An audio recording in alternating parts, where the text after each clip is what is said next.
मेरे सभी दर्शकों को मेरा नमस्कार। शुरू करते हैं आज का वीडियो। चैनल पर नए हैं तो चैनल को सब्सक्राइब करें। हमने पिछले वीडियो में बात की थी कि हम कैसे ईश्वर से बात करें, संवाद करें, कैसे हमारी प्रार्थना ईश्वर तक पहुँचे और उनका उत्तर हमें मिले।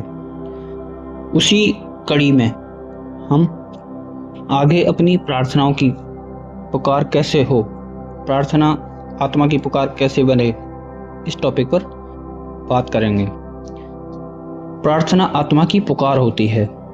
ईश्वर ने हमें भिखारियों के रूप में नहीं बनाया है, उन्होंने तो हमें अपनी प्रतिमूर्ति स्वरूप बनाया है। हिंदू शास्त्रों ने और बाइबल ने भी इसकी घोषणा की है। कोई भिखारी अगर किसी धनवान से भीख मांगता है तो उसे केवल भीख ही मिलती है, परंतु उस घर के स्वामी का पुत्र अपने पिता से जो भी मांगे वह उसे मिल जाता है।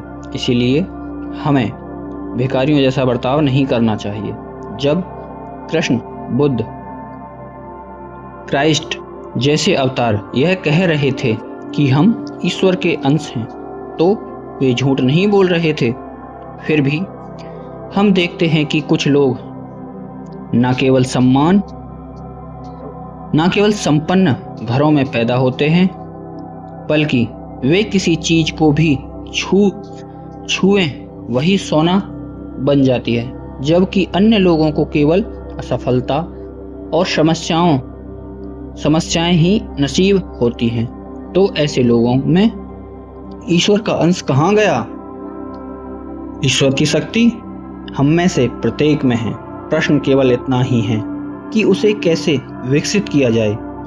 मुझे ईश्वर के जो अनुभव मिले हैं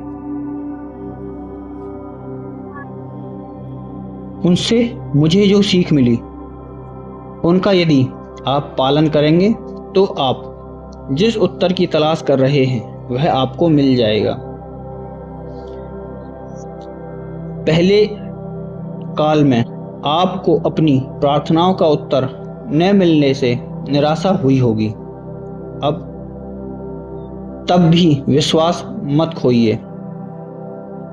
प्रार्थना सफल होती है या नहीं, यह देखने के लिए पहले आपके मन में प्रार्थना शक्ति में विश्वास होना आवश्यक है। यदि आपकी प्रार्थनाओं में आपका विश्वास ही नहीं होगा तो ईश्वर उनमें कहाँ विश्वास करेगा, जब आपको खुद अपनी प्रार्थनाओं में विश्वास नहीं है। इसलिए अपनी प्रार्थनाओं में विश्वास होना अति आवश्यक है। आपकी प्रार्थनाएं इसीलिए सफल नहीं होंगी कि आपने भिखारी बनकर बेहतर समझा होगा, और फिर आपको यह भी मालूम होना चाहिए कि आप अपने परमपिता से अधिकार के साथ क्या क्या मांग सकते हैं।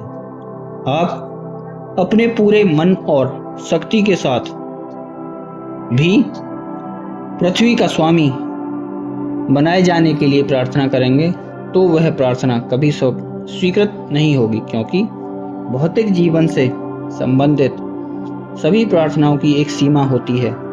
ऐसा होना ही है। मनमानी इच्छाओं की पूर्ति के लिए भगवान अपने नियमों को नहीं बदलते, ना ही तोड़ते हैं, परंतु प्रार्थना करने का एक सही उचित ढंग होता है। कहते हैं कि बिल्ली को 9 बार जीवन दान मिलता है, समस्याओं को 99 बार जीवन मिलता है। आपको उस एकवें तरीके को ढूंढना है जिसमें समस्याओं की बिल्ली को मार डाला जा सके। प्रार्थना को सफल बनाने का रहस्य इसमें ही है कि हम भिखारी की हैसियत छोड़कर ईश्वर की संतान की हैसियत बना लें। जब आप उस चेतना से ईश्वर की प्रार्थना करेंगे, यानी जब आप ईश्वर के पुत्र, ईश्वर की संतान की हैसियत से प्रार्थना करेंगे, तब आपकी प्रार्थना में शक्ति भी होगी और विवेक भी होगा, और आपको ये पता भी होगा कि किस तरह से और क्या मांगना चाहिए ईश्वर से। वीडियो लंबी ना हो, इसके लिए आज का टॉपिक यहीं ख़त्म करते हैं। नेक्स्ट वीडियो में इच्छा शक्ति में ही सफलता का बीज होता है का टॉपिक लेंगे। आज के लिए धन्यवाद। वीडियो अच्छी लगी हो तो वीडियो को लाइक करें, शेयर करें और चैनल को सब्सक्राइब करें। आज के लिए धन्यवाद।